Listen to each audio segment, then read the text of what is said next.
Bienvenidas y bienvenidos a Archivo de la Palabra. Esta es una colección sonora y podcast donde puedes escuchar las voces de distintas personas cuyas prácticas artísticas y culturales se han destacado en Colombia y Latinoamérica. Aquí escuchamos la lectura de textos literarios en la propia voz de sus autoras y autores y, ocasionalmente, conversamos acerca de sus búsquedas estéticas. Como este es un proyecto que se transforma, en esta tercera temporada nos enfocamos en la lectura atenta de poemas de escritoras y escritores colombianos. Caminamos entre los poemas para entender las preguntas que se han hecho en torno al lenguaje y a la vida. Recuerda que los textos que vamos a leer están disponibles en la descripción de este episodio. Mi nombre es Juan Afanador.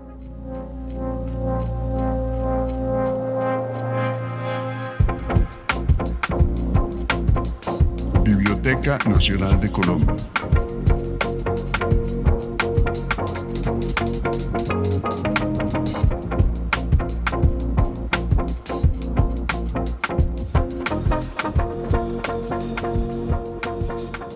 Muchas gracias por escucharnos. El día de hoy tenemos como invitado a una persona que prácticamente no requiere presentación. Es Darío Jaramillo Agudelo, un muy reconocido escritor que nació en Santa Rosa de Osos, Antioquia, en 1947.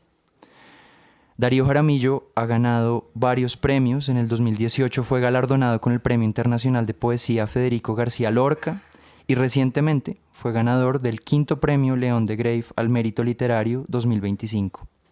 También se le otorgó el Premio Nacional de Poesía Eduardo Cotelamus en el 78 y el Premio Nacional de Poesía en el 2017. Darío ha publicado 10 libros de poesía, así como varias antologías y reediciones de su obra poética. También ha escrito varios libros en prosa y novelas, una de las cuales ganó el Premio Novela Corta José María de Pereda en el 2010. Darío, es un gusto tenerte acá. Muchas gracias por recibirnos. Gracias a ustedes, y aquí soy todo orejas. Bueno, Darío, pues vamos a arrancar leyendo poemas y a partir de esos poemas vamos a conversar.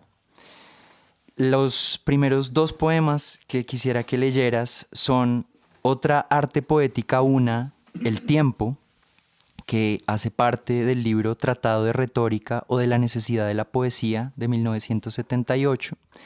Y después de eso vamos a leer el poema 11, cuyo primer verso es El cuerpo está hecho de tiempo, que hace parte del libro El cuerpo y otra cosa del 2016. Otra arte poética una, El tiempo.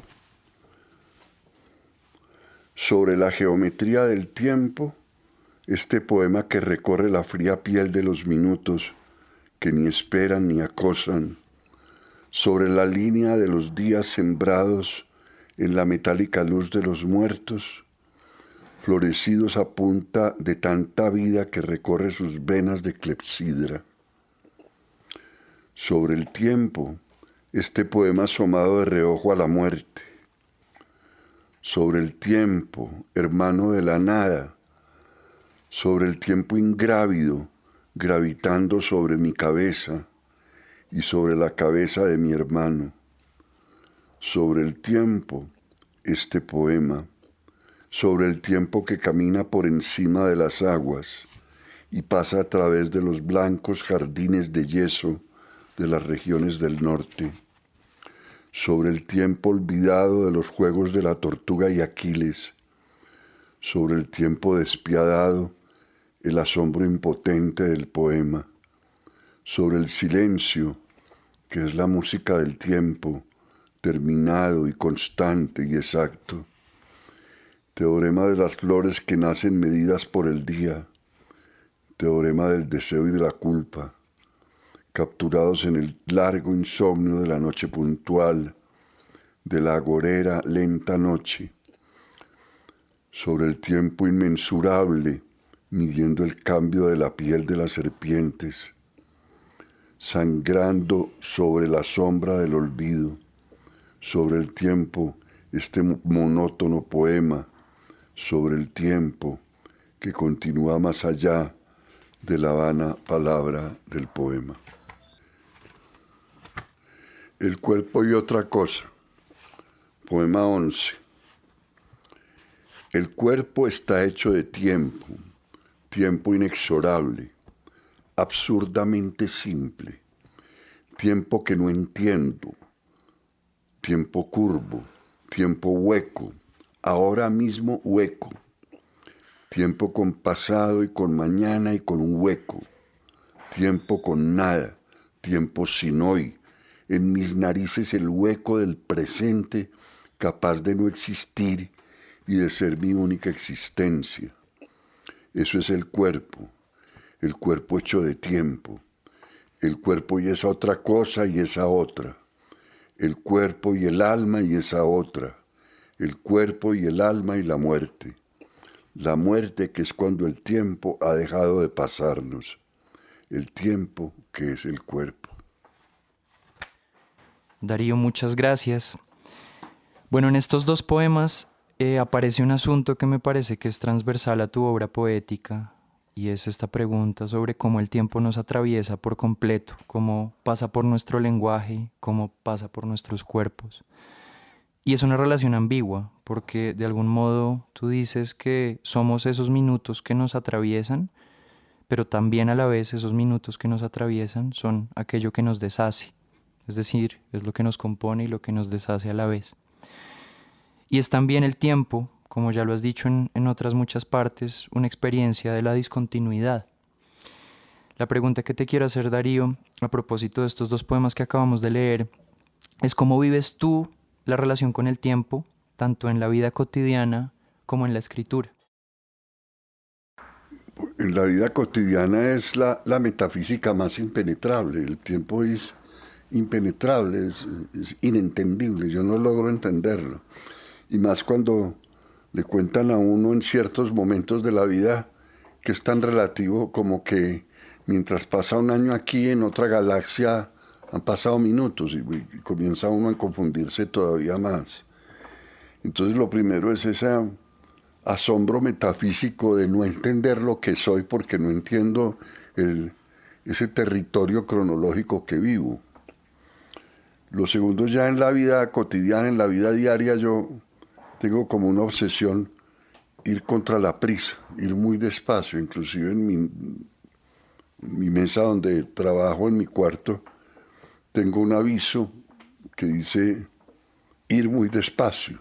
Entonces me impongo no dejarme abrumar por el tiempo, sino mantener una velocidad moderada como con lo que mi piel le está pidiendo, con lo que yo soy. Y creo que eso me ha evitado que me enferme de muchas cosas. Para empezar, no me enfermo de ansias, que es quizá la peor enfermedad de nuestro tiempo. Sí, justo vivimos una época donde el tiempo, como tú lo decías, ya pues es profundamente simultáneo, ¿no? Todo el tiempo estamos viviendo múltiples tiempos, escuchando historias que ocurren en paralelo a nivel cósmico, pero también aquí en la Tierra. Y hay quien dice, y obviamente eso le da al tiempo una característica de velocidad muy intensa que sin duda genera ansiedad y todos estos problemas de salud mental que vivimos actualmente. Pero hay quien dice que la poesía justamente atiende a la lentitud, ¿no? Como que la poesía tiene que ver como con una resistencia también como a ciertas velocidades. ¿Tú estás de acuerdo con esa idea? ¿Con la idea de que la poesía tiene cierto tipo de velocidad? Pero sin duda, yo creo, no solamente eso, sino que, por ejemplo, el ejercicio mismo de la lectura de la poesía es muy distinto a otros ejercicios de lectura. Yo no me concibo leyendo un libro de poemas. Yo los libros de poemas los leo abriendo al azar, leo un poema y dejo que se asiente dentro de mí. No es como una novela que lo empiezas en la página 1 y la terminas en la página última. Aquí no hay un orden cronológico y hay una forma de transcurrir el tiempo mucho más, no sé si es lenta o despaciosa o simplemente inexistente mientras estás involucrado con un poema, con la lectura de un poema, quiero decir. Claro, como que te lleva a un tiempo sin tiempo, de algún modo, ¿no? Que es muy importante, creo yo, porque una cosa que no he dicho sobre el tiempo y que Es una de las puñales que recibimos los seres humanos de nuestra época, debido quizá a los sistemas económicos, es que el tiempo es dinero y el dinero es tiempo. Y posiblemente porque no podemos asir ninguno, pero me parece un insulto contra el tiempo que le pongan una cuantificación ya monetaria, muy al estilo capitalista. Y quizá también es otra de las peleas que uno tiene que tener en términos conceptuales sobre el tiempo. Claro, el tiempo pensado en términos de utilidad y no, por ejemplo, en términos de disfrute, ¿no? Exactamente. Bueno, vamos a leer otros dos poemas, Darío. Esos poemas que siguen son los siguientes. Vamos a leer el poema número 3, cuyo primer verso es ¿Por qué escribir la noche?, del libro Solo el azar del 2011. Y vamos a leer el poema número 30, cuyo primer verso es De seguro has oído este dicho, del libro Conversaciones con Dios del 2023. Solo el azar. 3. ¿Por qué escribir la noche si nadie podrá encontrar el signo? ¿A qué decir la fórmula? Pasa más bien por frívolo. No hables de Dios con nadie. Cultiva en secreto tu jardín. Sé cauteloso. No grites. Conversaciones con Dios. Poema 30. De seguro has oído este dicho: nadie es perfecto. Eso me dijo. Era medianoche y yo velaba a oscuras. El silencio era tan grande que alcanzaba para cobijar todo lo que pudiera oírse. También por dentro estaba yo en silencio. Nadie podría oír ese silencio. Y de súbito comenzó a susurrarme y todo era prodigioso. Él hablaba y sin embargo todo era silencio. Nadie es perfecto. Eso yo lo inventé, me dijo Dios en un susurro. Eso yo lo inventé una noche cuando descubrí que nunca podré bailar. Sin saberlo, los humanos contribuyen con la música a mejorar mi invento. Eso dijo y dijo más. No soy perfecto, no puedo bailar. Pero todo lo compenso con el gusto de oír un piano en medio de una noche en que le hablo al oído insomne de un hombre que no podrá dormir el resto de la noche. Ya el primer poema que leímos decía sobre el tiempo que continúa más allá de la vana palabra del poema. Así es. Y en este nuevo poema que acabamos de leer de Solo el azar, vemos que no tiene sentido escribir la noche porque nadie podrá encontrar el signo. En esos dos poemas leo una idea de que el lenguaje tiene límites, tiene cierta torpeza para nombrar la experiencia, para llegar a decir la experiencia. Quiero entonces preguntarte, Darío, ¿cuál es tu relación con el lenguaje y con sus bordes y sus límites en ese sentido, en su relación con la experiencia? ¿Crees que el lenguaje es suficiente? ¿Crees que a veces le falta? Compártenos un poco como una reflexión sobre eso.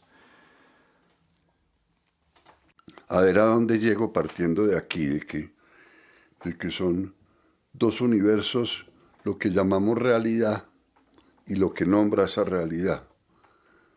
Y que en ese entrecruce entre ambos hay unas metamorfosis que le cambian el significado al lado del lenguaje cada vez que pronuncia una palabra. Las palabras nunca son las mismas. Y para confundir más todo, la realidad tampoco es la misma. Por lo tanto, la relación entre uno y otro son totalmente metamorfoseantes y nunca precisas. Quizá uno de los intentos del poema es lograr la plenitud de significado. Claro que es un intento frustrado, porque la sensación de plenitud dura nada. Entonces uno tiene como el asomo de la plenitud. Por fin la palabra pudo capturar la realidad, pero es apenas una intuición que en cuanto uno la tiene se deroga porque cambia todo. Y siempre es una lucha en la que ambos lados, lo que llamamos realidad y lo que llamamos lenguaje, se aniquilan el uno al otro. Es decir, la realidad no existe si no existe cómo nombrarla. Y el lenguaje no existe cuando se guarda silencio frente a la realidad, que a su vez no se puede manifestar de ninguna otra manera. Entonces son un montón de paradojas, de sinsentidos, de lucha de significados y de sonidos en la cual estamos envueltos. Y más cuando el poema a lo que aspira es a algo mucho más absoluto. En otros órdenes de la vida, en las ciencias que se edifican sobre el lenguaje, por ejemplo el derecho, por ejemplo las normas de conducta, es todavía más incidente porque se traducen en palabras las conductas y además se pueden penalizar las conductas por la forma como se han traducido a las palabras. Entonces la confusión es todavía más confusa, más contradictoria. Y ahí sí que no se puede llegar nunca ni a la verdad ni al absoluto. Por eso, en el fondo, el derecho es una gran mentira. Yo fui abogado y creo que no se van a poner muy contentos los abogados que me oigan, pero sí, es una gran mentira. Claro, porque además, en el caso del derecho, se pueden penalizar las conductas no solo por lo que las palabras dicen, sino por la interpretación de lo que las palabras dicen. Exactamente. ¿No? Y, por ejemplo, hablando de la parte penal, se supone que la conducta debe responder exactamente a lo que diga el enunciado de la norma. Pero usted puede manipular la forma de contar la conducta de tal manera que no coincida con el enunciado de la norma.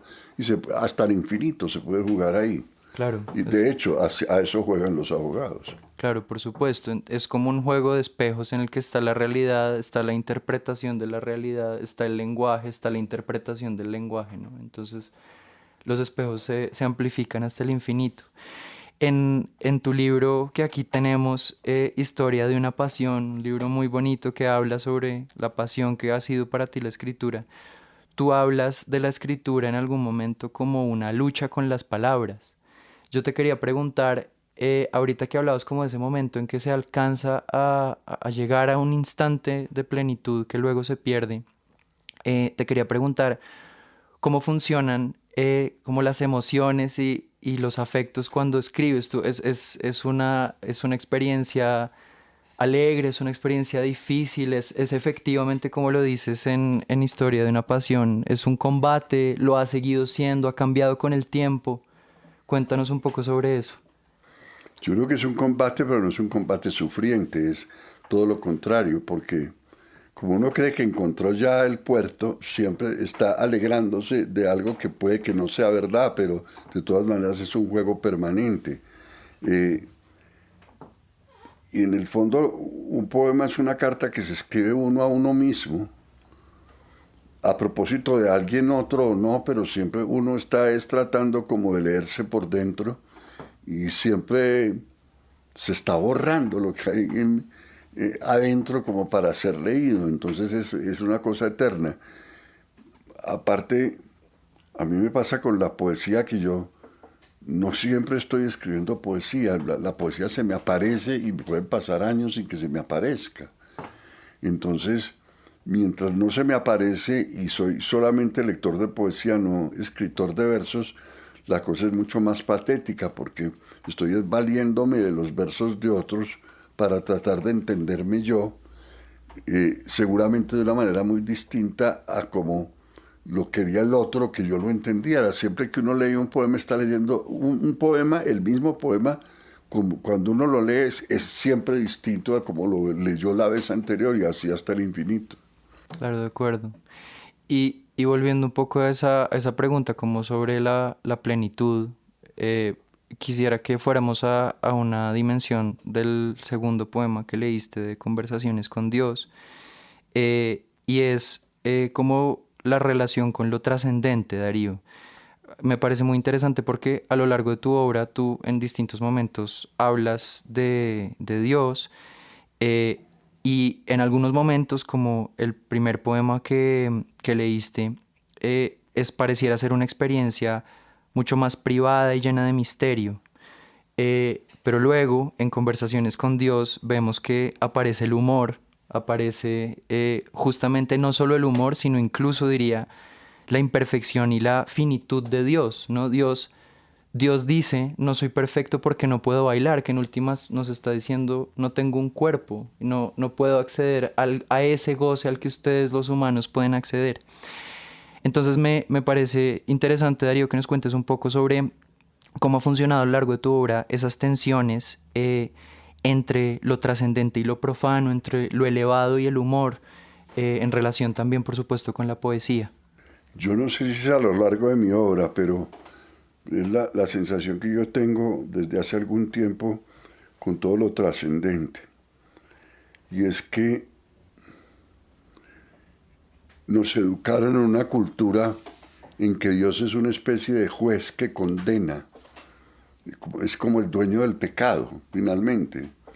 Y me parece demasiado poco para el Dios que yo me imagino, que hoy en día, y por eso digo que no es a través de mi obra, sino lo que yo, como la teología con que me defiendo de la realidad, ahora es sentir que somos parte de Dios. Hoy más bien,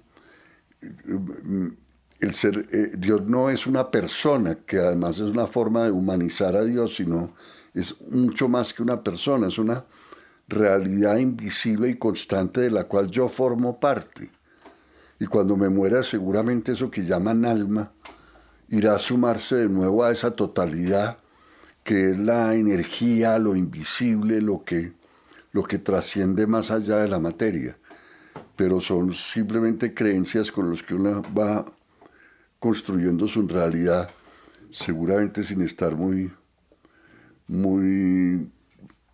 sin estar coincidiendo con lo que realmente debe estar pasando, que no sé qué es, que finalmente ahí es donde uno se choca y dice, esta teología que yo me invento de una especie de panteísmo, ¿será una forma de defenderme o será que por fin logré entender o penetrar o comenzar a entender lo que es esa cosa invisible que nos rodea y que no sabemos qué es?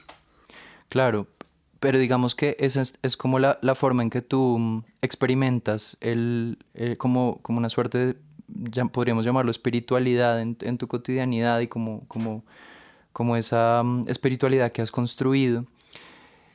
Pero en el poema que acabamos de leer, sí hay como un elemento igual como de ironía, ¿no? O sea, es decir, no está Dios en todo porque justamente Dios es finito.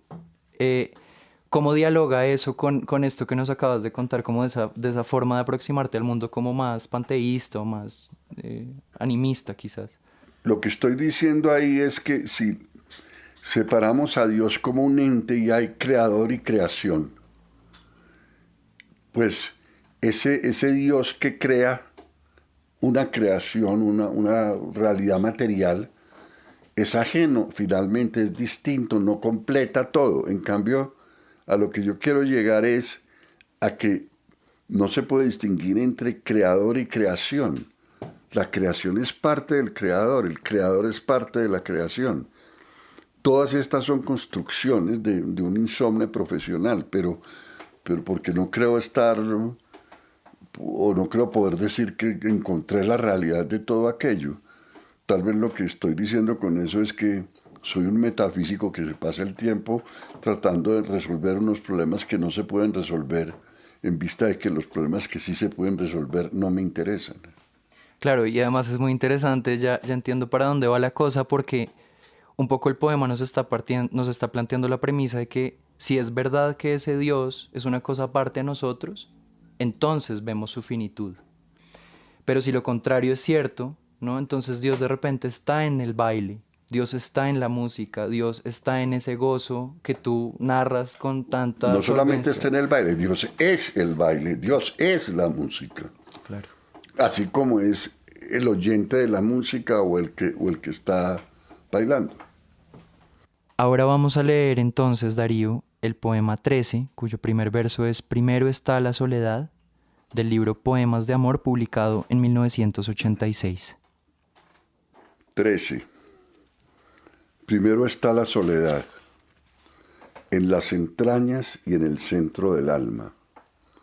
Esta es la esencia, el dato básico, la única certeza, que solamente tu respiración te acompaña, que siempre bailarás con tu sombra, que esa tiniebla eres tú. Tu corazón, ese fruto perplejo, no tiene que agriarse con tu sino solitario. Déjalo esperar sin esperanza, que el amor es un regalo que algún día llega por sí solo. Pero primero está la soledad, y tú estás solo. Tú estás solo con tu pecado original, contigo mismo. ¿Acaso una noche a las 9 aparece el amor y todo estalla y algo se ilumina dentro de ti y te vuelves otro, menos amargo, más dichoso? Pero no olvides, especialmente entonces, cuando llegue el amor y te calcine, que primero y siempre está tu soledad y luego nada, y después, si ha de llegar, está el amor. Darío, no hay forma de hablar de tu poesía sin hablar del cuerpo y del encuentro del cuerpo con otros cuerpos. Bueno, como ya lo dijimos, hay de hecho un poemario tuyo que se llama El cuerpo y otra cosa. Y justo en el anterior poema que leímos, ya nos anunciaba ese poema que lo que nos hace humanos es precisamente el cuerpo, ¿no? Y lo que a ese Dios separado de nosotros no le permite acceder a una cantidad de experiencias es no tener cuerpo. En varios de tus poemas está la sensación de que ese cuerpo que se vincula con otros cuerpos está atravesado por un enrarecimiento de alguna índole, así lo leo yo. Es famoso, muy famoso tu poema de amor que establece que el que ama es ese otro que también lo habita a uno. Y ya en otras partes, si no me equivoco, lo hablas también en Historia de una pasión. Hablas de esa sensación de multiplicidad dentro del pellejo y de la certeza de que hubo otros dentro de uno, otros que ya no existen y que estuvieron en los viajes olvidados, que amaron en camas olvidadas, que conversaron o bailaron con seres molidos por la desmemoria. En este poema que acabamos de leer, siento que esa experiencia de enrarecimiento no es tanto esa multiplicidad de seres que somos, sino la experiencia de la soledad. Eso es lo que complejiza el amor, lo que le da otro nivel. El amor no es un vínculo directo, sino que está atravesado por algo. Hay algo ahí entre un cuerpo y el otro. Siento eso que pasa en varios de los poemas de tu obra. Partiendo entonces de todo esto que acabo de decir, me gustaría que nos contaras, Darío, cómo es tu visión poética acerca de los vínculos y en últimas acerca del encuentro del cuerpo propio con los otros cuerpos. Bueno, de todo lo que has dicho, creo que debo reivindicar que la sensación de que son muchos los que me habitan a mí, la mantengo. Y la mantengo no solamente con respecto a mí, sino que tengo la leve sospecha de que dentro de tu pellejo también hay varios que te habitan, que se disputan tu cuerpo y que a lo mejor el olvido es que quien hizo algo que ya olvidamos es porque ya no está ahí, entonces ya no tengo por qué recordarlo.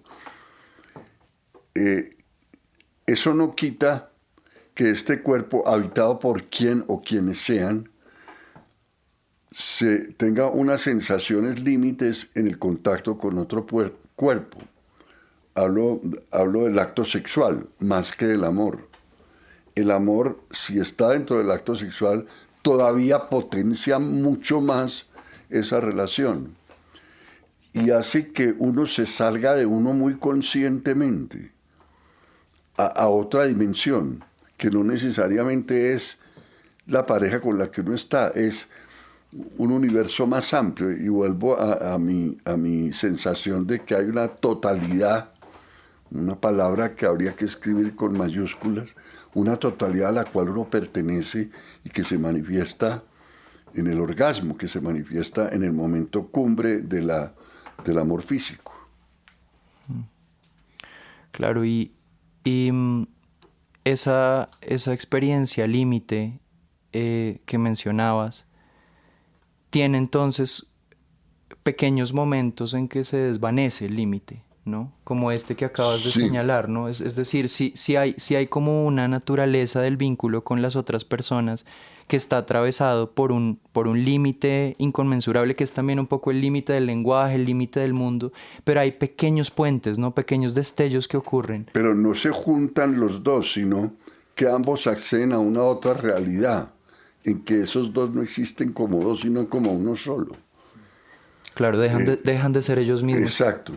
Y bueno, yo diría que hay otras sensaciones físicas que de alguna manera reproducen también eso, que es, no sé, el abrazo de encontrarse con un amigo, eso que no tiene la intensidad que tiene la relación física sexual, tiene también, aparte, una forma de manifestar esa unicidad, esa pertenencia a algo en que los dos somos parte de la misma cosa.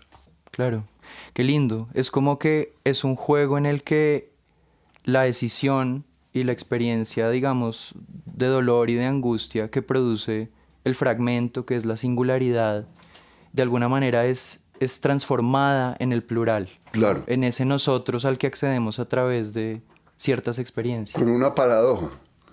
Y es que eso no es contradictorio con la soledad. La soledad es algo que está incorporado al individuo por el solo hecho de ser individuo y no es una cosa negativa. Yo creo que es una cosa que puede llegar a ser negativa si me pongo a pelear con ella, pero puede ser también muy positiva en el sentido de que es el terreno para darme cuenta de cómo soy por dentro. Cada vez que aprovecho la soledad como para tratar de mirarme como otro. Y es cuando me descubro cosas, ¿no? Claro. Pienso mucho, yo he enseñado muchas veces el poema de Idea Vilariño que dice, siempre estamos solos, pero a veces estamos más solos.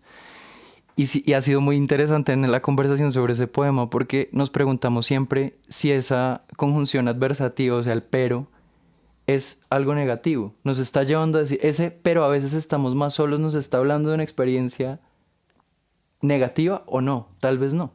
¿No? Con lo que yo estoy diciendo, evidentemente no. Exacto.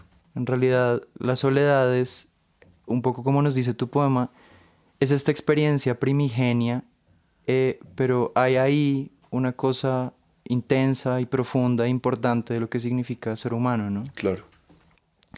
Vamos a seguir, Darío, ahora con el poema Canto a mi cama, del libro Cantar por Cantar, del 2001, y con el poema Gatos, Estados de la Materia, del libro que tiene el mismo nombre, Gatos, del 2005.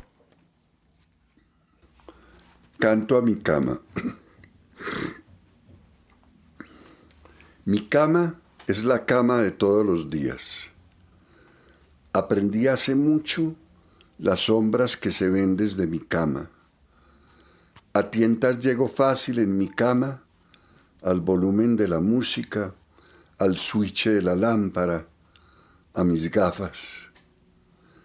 Mi cama me acoge cada noche, se abre en la forma de cada músculo mío. Mi cama tiene la prueba de que no existo sino en sueños. Y mi peso que se tiende en ella como si flotara, respira para que bailen los dioses de la noche. Fantasmas varios y alucinaciones de la insomne duermevela. Cada noche jardín distinto o variado infierno. Estremecimientos que ni yo conozco y que mi cama conoce. Desgarraduras y éxtasis que mi cama sabe. Cama que me conoce solitario, quieto, difunto casi. Cuánto te agradezco que me entrenes para que la muerte así me llegue sobre ti y te queden mis sueños, mi única sustancia. Y ahora vamos con gatos, estados de la materia. Estados de la materia. Los estados de la materia son 4: líquido, sólido, gaseoso y gato. El gato es un estado especial de la materia, si bien caben las dudas. ¿Es materia esta voluptuosa contorsión? ¿No viene del cielo esta manera de dormir? ¿Y este silencio acaso no procede de un lugar sin tiempo? Cuando el espíritu juega a ser materia, entonces se convierte en gato. Veníamos hablando de ciertas dimensiones de la existencia que de algún modo como que nos atraviesan desde adentro, ¿no? Hablábamos del tiempo, hablábamos de la soledad, hablábamos también ya de algún modo como de ese aproximarse al otro cuerpo, que es otro ser humano. Pero entonces vemos también en otros momentos de tu obra esta exploración del mundo a través de los objetos y de lo no humano. Aquí vemos la cama y vemos los gatos. Me parece que entonces en tu poesía hay momentos en que las imágenes y digamos, el cauce de las palabras atraviesa el cuerpo como desde adentro, pero hay momentos también en que te detienes a observar, a contemplar lo que rodea, que creo que es de algún modo el caso de estos dos poemas. Sin embargo, esos objetos y esos seres que nos encontramos, te quiero preguntar, ¿de algún modo crees tú que también nos dicen algo sobre lo que somos? Mientras enunciabas la pregunta sin llegar a ella, yo pensaba en el enunciado de la pregunta, en el sentido de que finalmente el gato soy yo, la cama soy yo. Esa realidad que me rodea hace que yo me extienda por fuera de mi piel. Y,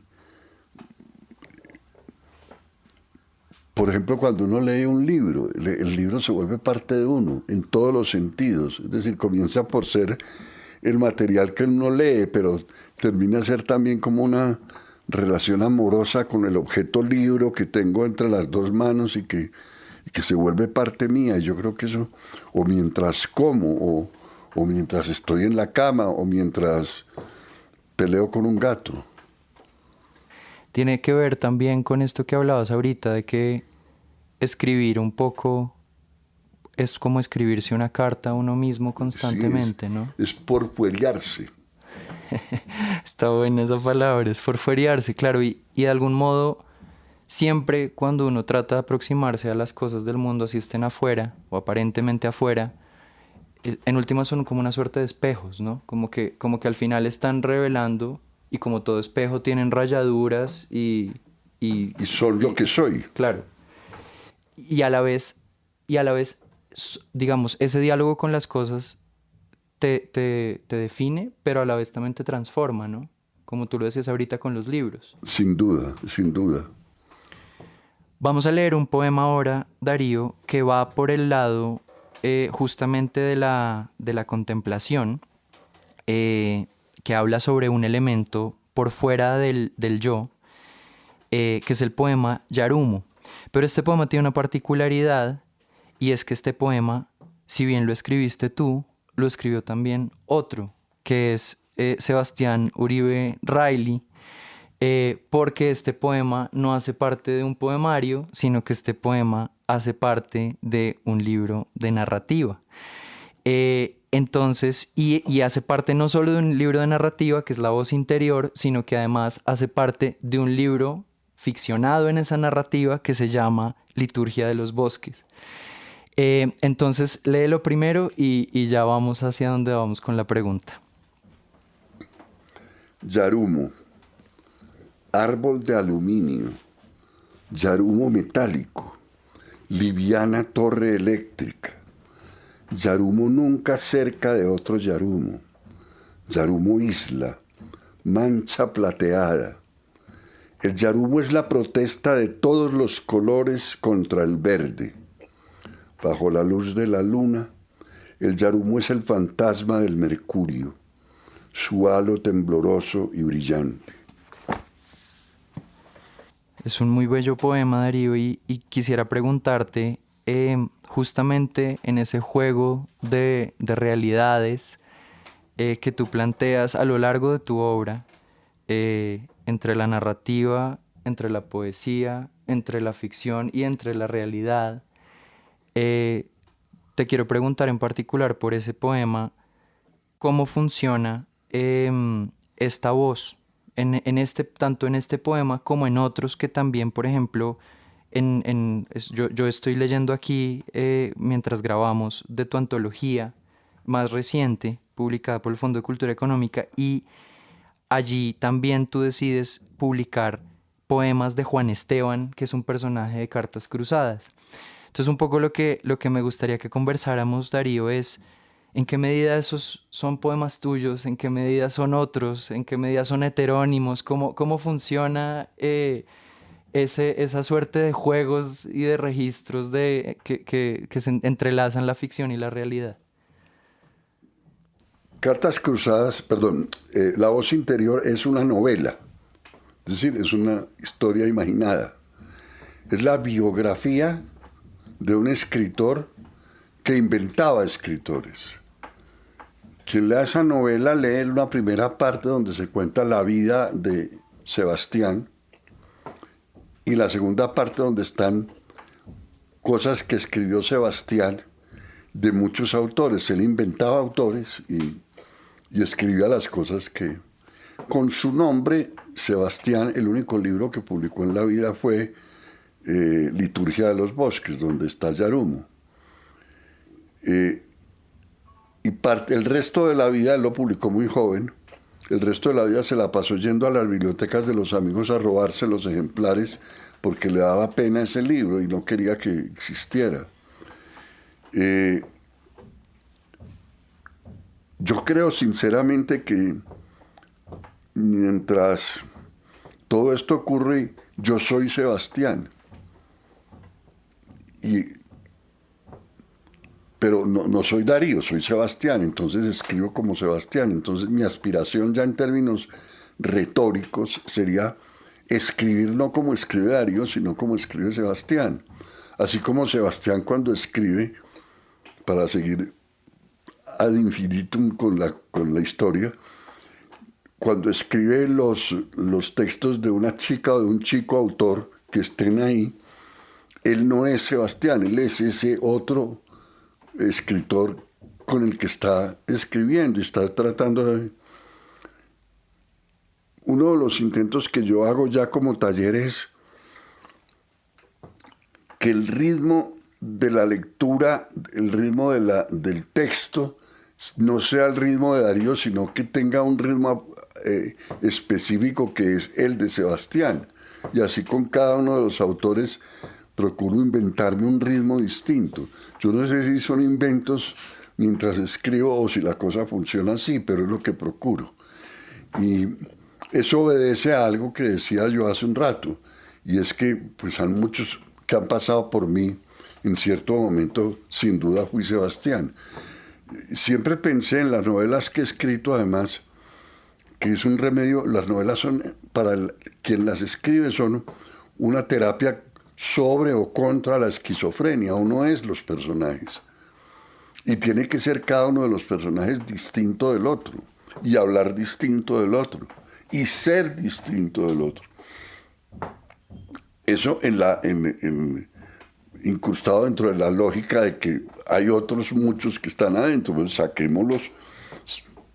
Como no existen, sino dentro de mi pellejo, la única manera de sacarlos es en el mundo de la ficción, porque yo no puedo decir, aquí está sentado Sebastián al lado mío, no. Sebastián aquí está dentro de mí y lo que produjo fue este ladrillo.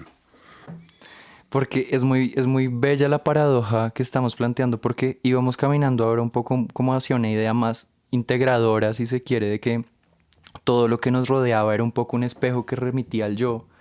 Pero luego es muy bello lo que estás diciendo, porque cuando vemos el yo en realidad es muchos, ¿no? Son un montón de yoes. Y entonces en ese orden de ideas la escritura es como ese juego de encontrar esos muchos que es uno. Y de pelear con ellos, porque muchas veces a uno le caen gordos esos yoes que porque está metido tratando de ser yo, si yo no soy así. Entonces se vuelve también un conflicto que tiene su trasfondo divertido.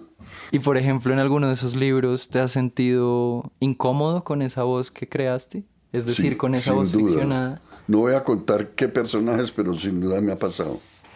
Y cuando hablabas ahorita de alguna manera como de esa respiración distinta, de ese ritmo distinto, ¿cómo llegas a él? ¿Es una cosa formal? ¿Es extensión de versos? Digamos que... No, que yo creo como...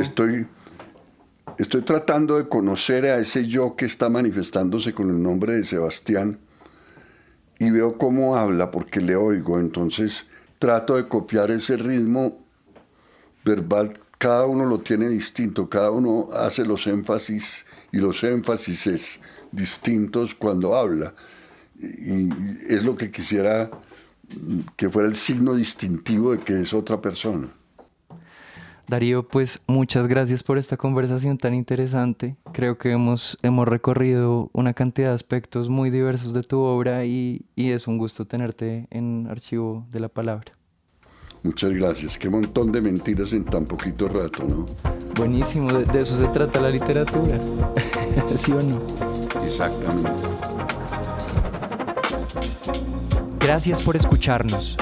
Archivo de la Palabra es un podcast de la Biblioteca Nacional de Colombia. Directora, Adriana Martínez Villalba. Presentador, Juan Afanador. Producción y música original, Ova Media. Líder del equipo de comunicaciones, Juan José Cuellar. Estratega digital, Vanessa Velázquez. Gestión administrativa, Orelí Rad. Esta temporada de Archivo de la Palabra se grabó a finales de 2025 y contó con el apoyo de Corpo Élite. Hasta un nuevo episodio. Archivo de la Palabra.